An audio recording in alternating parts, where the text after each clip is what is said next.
Hello' and নমস্কাৰ। আজি পথাৰৰ পৰা আকৌ এবাৰ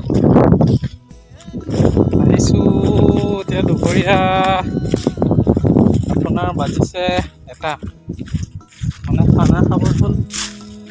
ৰোৱনীখিনিও খানা খাবলৈ ছুটি কৰিছে। দাৱনী এতিয়া মই ঘৰলৈ গৈ আছোঁ। আজি পথাৰত থাকিলোঁ আৰু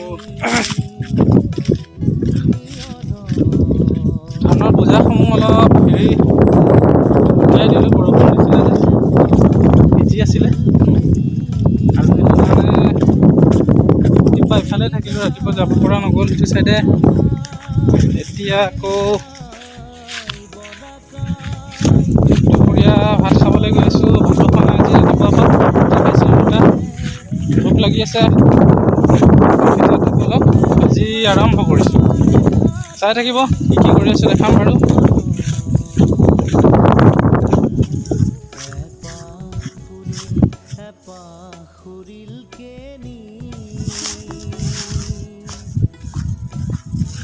এইখিনি কৰিলোঁ ৰাতিপুৱা, অলপ চপাইছোঁ, আৰু সেইফালৰখিনিও সেইফালৰখিনিও লুটিয়াইছোঁ।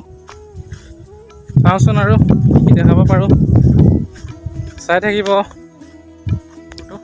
আমাৰ গাইজনী আৰু পোৱালীকেইটা বহি আছে, অলপ সিহঁতৰ জিৰণি লৈছে, বহু সময় খালে। আৰু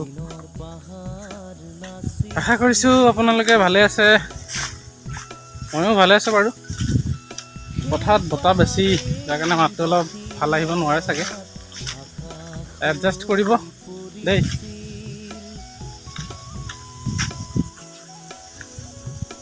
এতিয়া আকৌ আহিছোঁ পথাৰলৈ। ভাত চাত খালোঁ, ভাত চাত খাই মেলি গাও ধুলোঁ।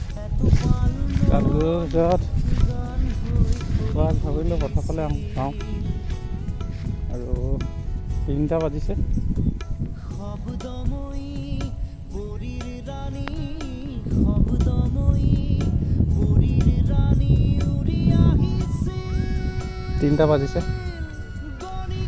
সেইখিনি ওচৰৰ পৰা চাওঁ কি কৰি আছে।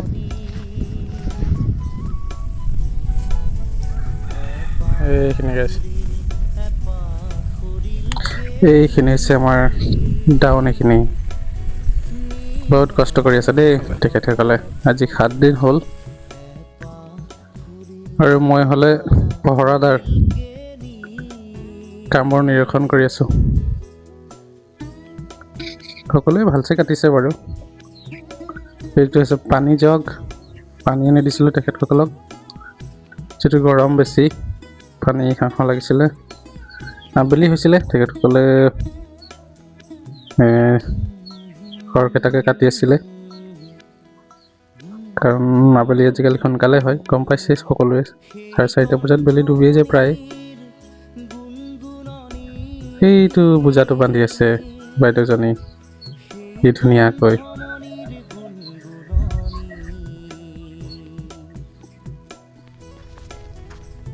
ধান কটা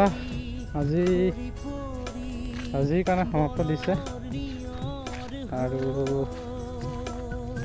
দাৱনীখিনিও সামৰিলে। এতিয়া সিহঁতে ঘৰা-ঘৰি হ'ব, আৰু ময়ো উভতি আহিলোঁ ঘৰলৈকে যাওঁ বুলি। আৰু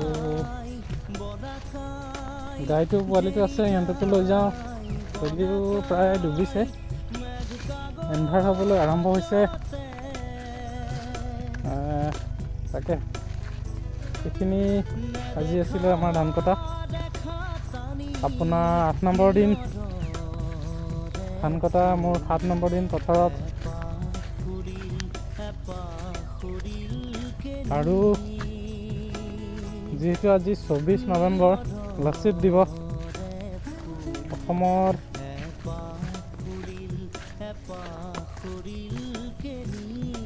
বীৰ সন্তান তথা অসমৰ বীৰ পুৰুষ,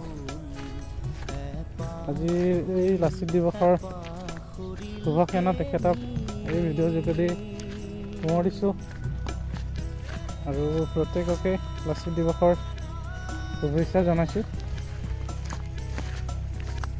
আৰু কাইলৈ আগবঢ়াম আমাৰ পথাৰৰ পৰা, আৰু লাগিব দুদিনমান চাগে, গতিকে আপোনালোকেও চাই থাকিব।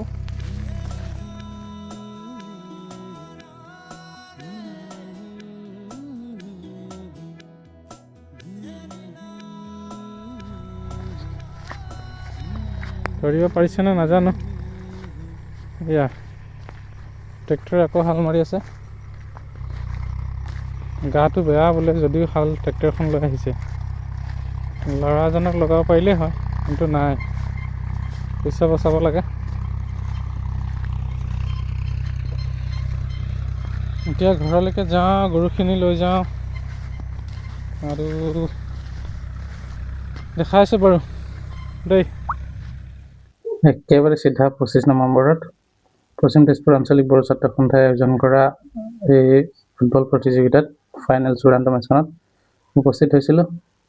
আৰু জন্মভূমি বনাম আৰনাই এফচিৰ মাজত তুমুল প্ৰতিদ্বন্দ্বিতা আগবঢ়াইছিলে দুয়োটি দলে, কিন্তু জন্মভূমি দলে 2 গ'লত জয়ী হ'বলৈ সক্ষম হ'ল।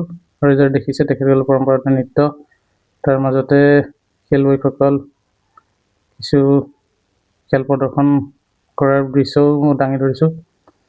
ধুনীয়া খেল খেলিলে দুয়োটি দলে, বিশেষকৈ জন্মভূমি এফচিয়ে ভাল খেল খেলিছে, ভাল খেল প্ৰদৰ্শন কৰিছে। আৰু আৰনা এফচিও যথেষ্ট ভাল খেল খেলিছে, যদিও তেখেতসকলৰ কিছু প্লানিঙৰ অভাৱৰ কাৰণে হয়তো খেলটো পৰিপূৰ্ণ। উদ্যোক্তাসকলক ধন্যবাদ জনাইছোঁ মোক নিমন্ত্ৰণ জনোৱাৰ বাবে। খেলখন সুন্দৰভাৱে পৰিচালনা হ'ল। ধন্যবাদ। ইয়াতে ভিডিঅ'টো সামৰিছোঁ। ভাল পালে লাইক কৰিব, কমেণ্ট কৰিব আৰু ভিডিঅ'টো শ্বেয়াৰ কৰি চেনেলটো ছাবস্ক্ৰাইব কৰি দিব। ধন্যবাদ। জয় অসম।